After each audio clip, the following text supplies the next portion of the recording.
Okay, all praises and glory to Yahweh, Ba'ashem Yahushua, Ba'ashem Rokar Kodash. Double honors to the elders of Apostle Great Millstone and Shalom, with us instead, believers of Yahweh, Ba'ashem Yahushua. My name is Lamadia, and in today's video, we're going to take a look at the book of Matthew, chapter 9, verse 17. What I want to do is cover the basics, revisit Matthew 9 and 17, because a lot of times when brothers break this scripture down, usually, break it down incorrect. So we're just going to take a look at it. And the scripture in particular, what I'm talking about, is Matthew 19 and 17, where it says, can't pretty much you can't put new wine into old bottles.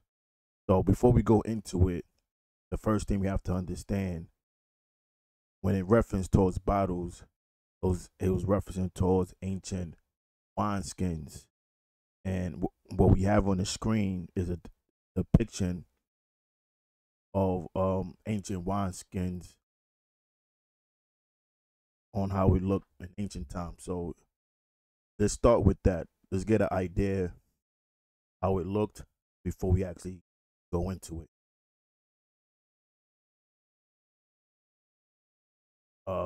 Now here we go again.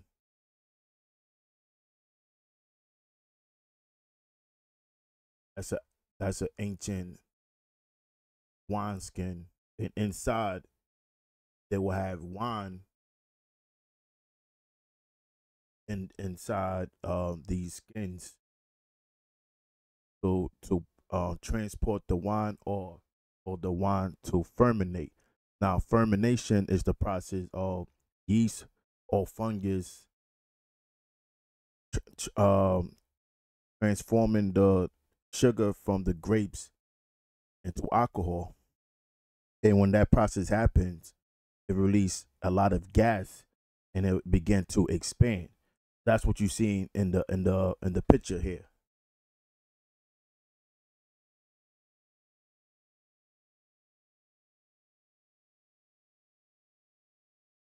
Give me 1 second. And oftentimes these wine skins was made out of goat skin or sheepskin, which we're gonna read on Wikipedia. And you see how puffy it look. And the puffiness is due to the fermentation.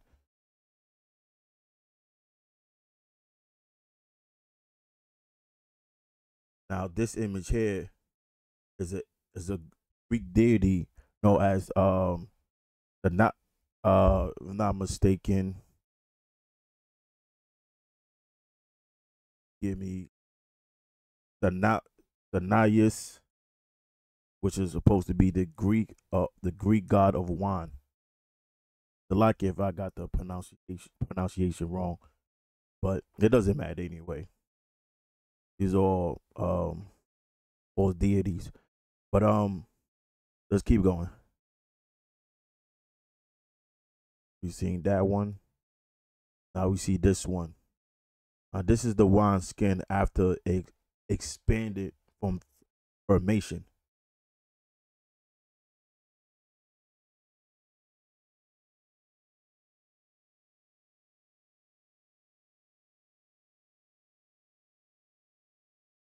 Now let's read a little bit from Wikipedia. Now, wineskins on Wikipedia. A wineskin is an ancient type of bottle made of leather animal skin, usually from goats or sheep, used to store or transport wine. So that's what we seen in these last photos. Ancient wineskins.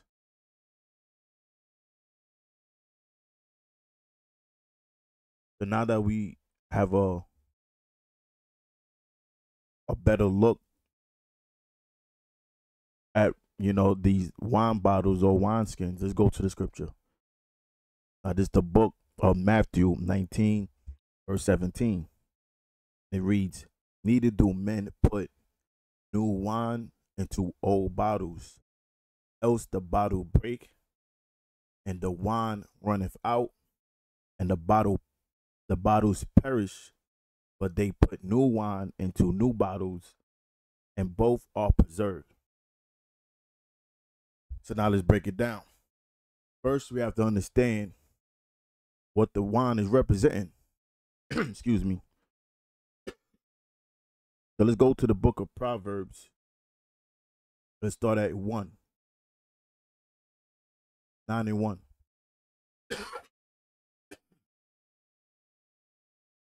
For wisdom had builded her house. She had hewn out her 7 pillars. She had killed her beasts. She had mingled her wine. She had also furnished her table. She had sent forth her maidens. She crieth upon the high places of the city.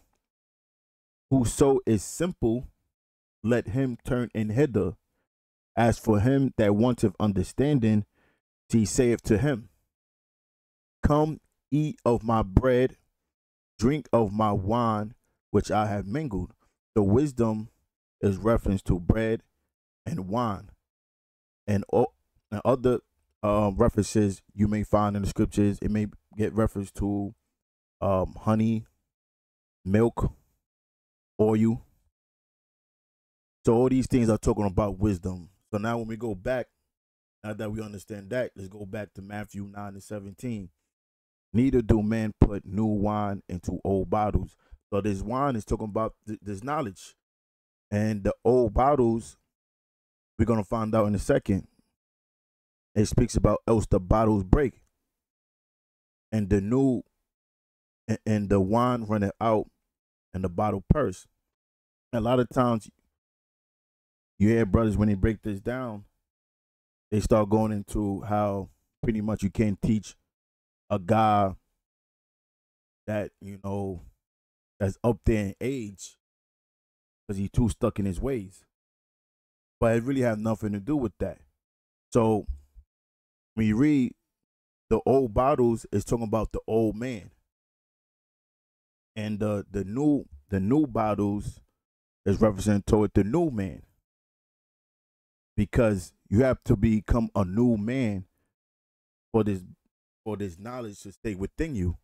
Because you can't be a nigga in the world and at the same time call yourself being in the truth. We're gonna get those scriptures.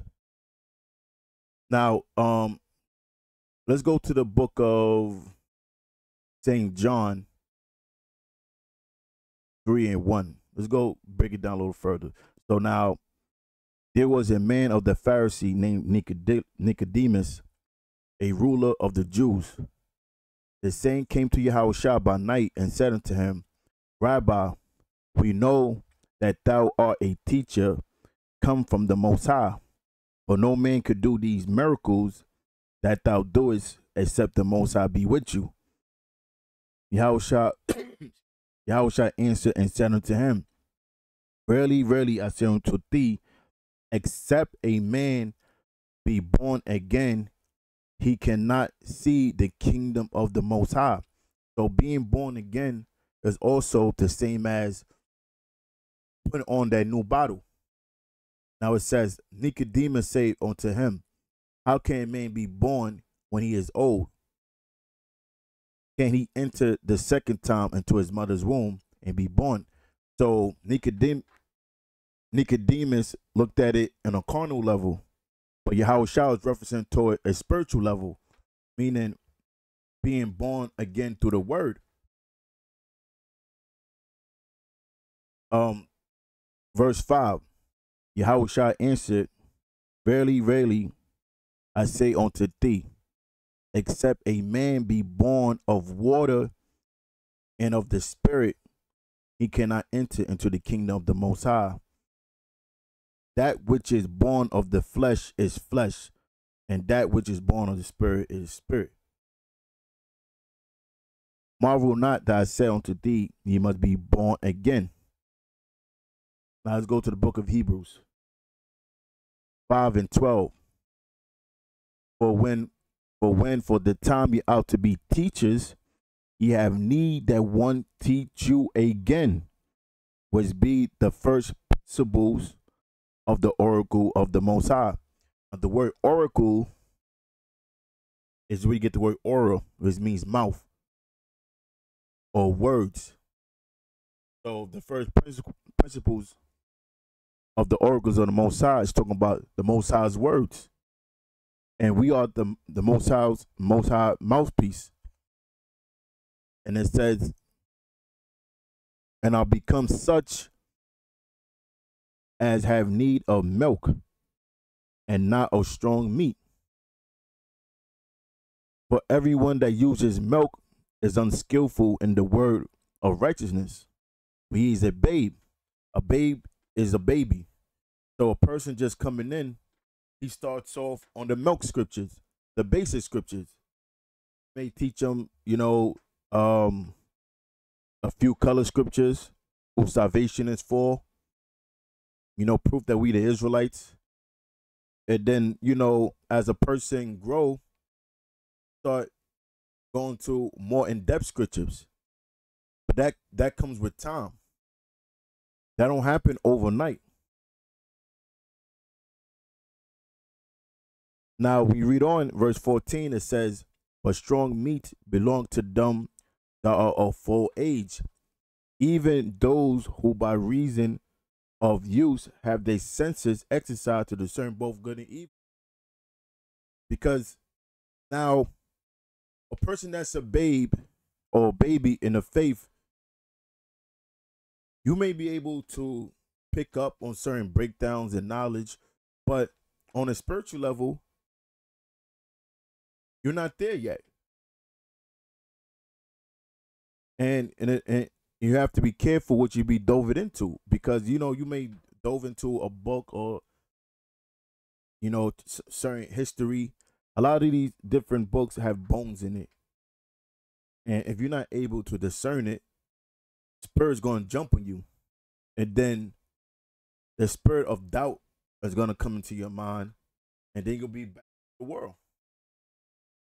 That's why you have to stick to the milk scripture, the basics.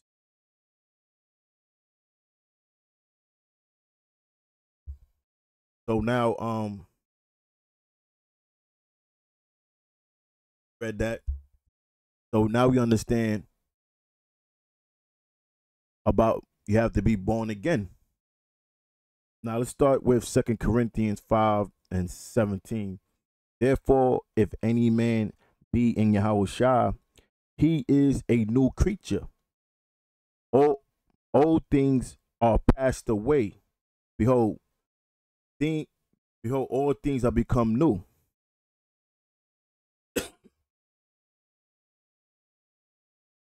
And all things of the Most High, who have reconciled us to himself by Yahushua, and have given to us the ministry of reconciliation. So it references us being in Yahushua as being new creatures. Now let's go to the book of Wisdom of Solomon, chapter 1, verse 4. For into a malicious soul, let's start from 3. For forward thoughts separate from the Most High, and his power when it is tried and reproved, and reproveth the unwise. For into a malicious soul wisdom shall not enter, nor dwell in the body that is subject unto sin. Because if you still carry on the old man, it says that wisdom shall not enter. I read again. For into a malicious soul wisdom shall not enter. That's why when we read back in Matthew, the 9th chapter, it says, when we read, and the wine runneth out, and the bottles perish. But they put new wine into new bottles, and both are preserved. Because if you still have the same format of the person that you was in the world, the spirit gonna leave you. Everything you learn is gonna flee from the person. Now going back, I'm gonna read Wisdom of Solomon 1 and 4. For into a malicious soul, and not so like I'm reading it. For into a malicious soul, wisdom shall not enter. That's the wine. Nor dwell in the body that is subject unto sin. So if it's not going to dwell in the body, which is the bottle that is subject unto sin, what is happening? It is leaking out. It's going to leak out, right? And that's to a malicious soul. Let's go to Colossians 3:8. But now ye also put off all these: anger, wrath, malice. See? Malice. That's where we get the word malicious. So it says you have to put it off. Those are the things of the old man. But now ye also put off all these: anger, wrath, malice, blaspheme, filthy communication out of your mouth. Lie not one to another, seeing that ye have put off the old man with his deeds. That's the old bottle. And have put on the new man, which is representation of the new bottle, which is renewed in knowledge. See, the new man is renewed in what? Knowledge. That's the wine, or the new wine, after the image of him that created him. But now let's read Matthew 9:17 again. And it says, neither do men put new wine into old bottles, else the bottles break, and the new wine runneth out. So the new wine is the knowledge, the old bottles is the old man, and the new bottles is the new man being born again. And it says, and both are preserved.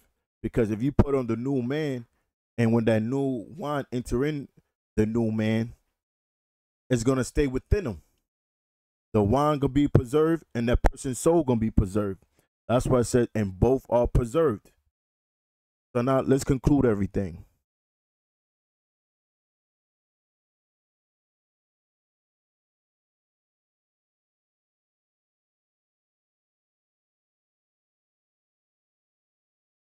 Let me stress this out a little more. So now let's look.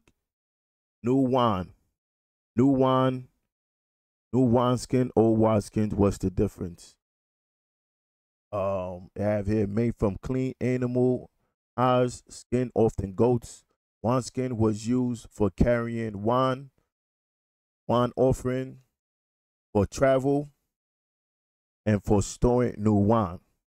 As the new wine inside continued to ferment, the skin was stretched to the point of losing its elasticity.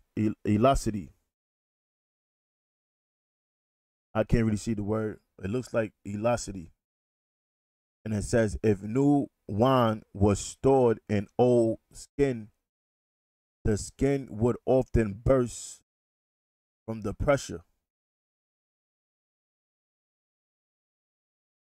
Now, they have here grapes plus fermentation equal wine, because that's what happened. The grapes, the yeast from the grapes, or the fungus from the grapes, eats off the sugar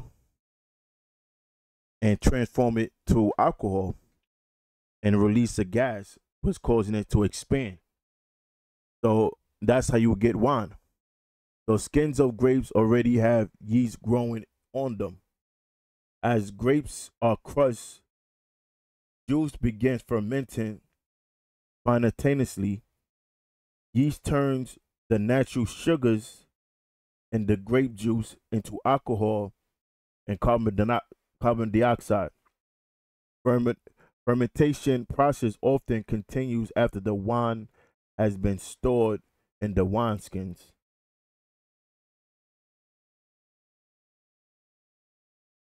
The release of the carbon dioxide causes the wineskins to expand. So there you go. That's where it met in Matthew 9 and 17. And it is something I wanted to cover. You know, this is pretty much basic, but you know, we constantly have to cover the bases over and over because you know you have new brothers coming in and haven't probably heard the breakdown or the true understanding. So, you know, Lord willing, this was edifying. Until next time, I'm gonna say Kohalayim Yahweh, Ba'Hashem Yahweh Shah, Ba'Hashem Rakak Wadash. Shalom.